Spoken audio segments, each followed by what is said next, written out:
Hello students, welcome to my YouTube channel Home Education. Today I am going to give you the lecture of preposition. I will tell you about the use of in and into.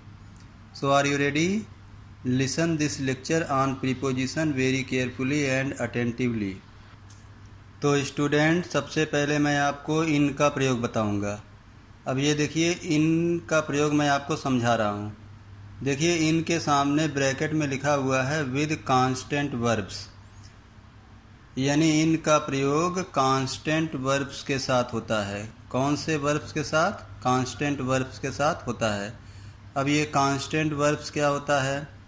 Constant verbs का मतलब होता है स्थिर क्रियाएं या समान गति वाली क्रियाएं, यानी कि ऐसी क्रियाएं जिसमें कोई गति न हो, वहाँ पर इन का प्रयोग कर सकते हैं, या फिर उन क्रियाओं के साथ इन का प्रयोग करेंगे जिसमें गति तो हो लेकिन समानता हो, उस गति में असमानता न हो।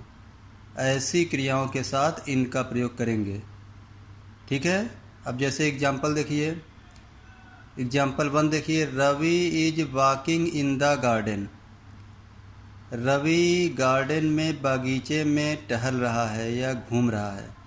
अब यहाँ पर अगर वॉकिंग वर्ब देख रहे हैं, अंडरलाइन किया हुआ है, तो ये वॉकिंग माने होता है टहलना। तो टहलना एक ऐसा वर्ब है जिसमें गति होती तो है लेकिन समान गति होती है, ना धीमी गति होती है ना तेज गति होती है।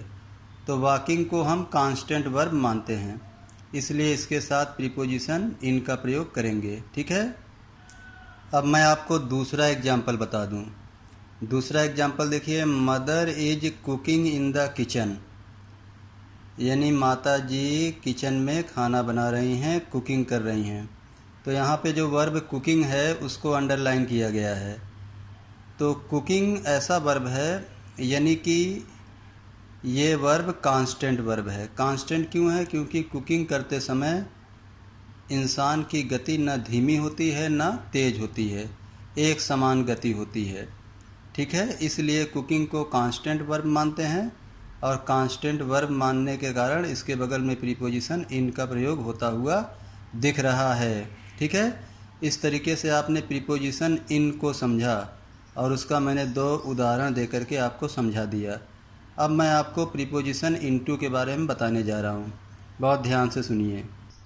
तो स्टूडेंट्स, प्रीपोजिशन इनटू के बारे में सुनिए। देखिए यहाँ मैंने ब्रैकेट में लिखा है विद मोबाइल वर्ब्स, यानी प्रीपोजिशन इनटू का प्रयोग गतिशील क्रियाओं के साथ होता है। गतिशील क्रियाएं क्या होती हैं? ऐसी क्रियाएं जिसमें गति बहुत ज़्यादा होती है। और मैं आपको एक बात और बता दूं कि गति के साथ साथ इन क्रियाओं में असमानता भी पाई जा सकती है।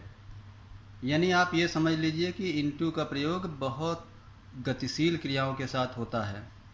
अब आइए मैं आपको 2 एग्जाम्पल के द्वारा समझाऊं। पहला एग्जाम्पल देखिए, she fail into the well, वह कुएं में गिर गई।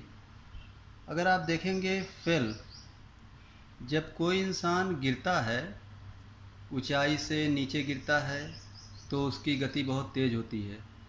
जब कोई इंसान कुएं में गिर जाता है तो भी उसकी गति बहुत तेज़ होती है, बहुत तेज़ी से नीचे जाता है। या कोई इंसान अगर गड्ढे में कूद जाता है तो बड़ी तेज़ी से नीचे जाता है। तो she fail into the well, वह कुएं में गिर गई। तो फेल जो है, फेल को हम मोबाइल वर्ब मानेंगे। मोबाइल वर्ब होने के कारण इसके बाद आने वाला प्रीपोजिशन इनटू का प्रयोग होता हुआ दिख रहा है।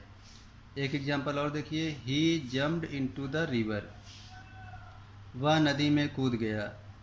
अब जम्प्ड, अगर जंप वर्ब देखा जाए तो ये भी गतिशील वर्ब है, मोबाइल वर्ब है। क्योंकि जब कोई इंसान ऊपर से नदी में कूदता है तो बड़ी तेज़ी के साथ नीचे जाता है पानी में, नदी में। ठीक है। तो ये जंप्ड जो है गतिशील वर्ब है, मोबाइल वर्ब है, जिसके कारण इसके बगल में प्रीपोजिशन इनटू का प्रयोग होता हुआ दिख रहा है। ठीक है स्टूडेंट्स। तो इस तरीके से आपने इन और इनटू का प्रयोग आज सीख लिया।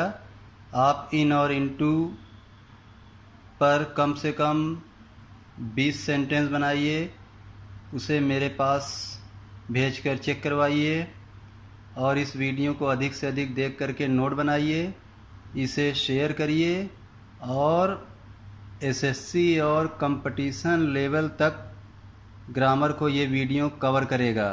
ठीक है, मेरे ग्रामर के और भी अधिक वीडियो देखने के लिए और उसे नोट करने के लिए मेरे चैनल को जल्द से जल्द सब्सक्राइब कर लें। ओके स्टूडेंट्स, थैंक यू, धन्यवाद, जय हिंद।